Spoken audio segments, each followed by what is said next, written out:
Assalomu alaykum aziz va qadrli kitobxonlar.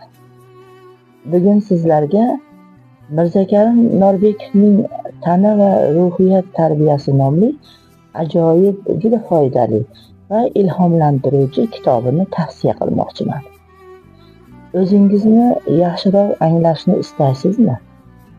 Ichki xotirjamlikni topishni, salomatlikni mustahkamlashni xohlaysizmi? Unda bu kitob aynan siz uchun azizlar. Asarda ko'rish qobiliyatini yaxshilash, eshitish sezgisini rivojlantirish va ruhiy barqarorlikka erishish uchun juda oddiy va samarali mashqlar berilgan.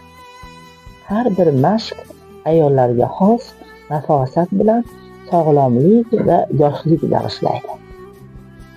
Kitob 2023-yilda Toshkent shahrida nashr etilgan bo'lib, 184 betdan iborat.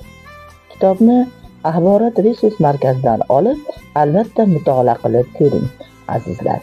O'zingizga vaqt ajrating, o'zingizni seving va sog'lom hayot sari qadam qo'ying. E'tiboringiz uchun rahmat.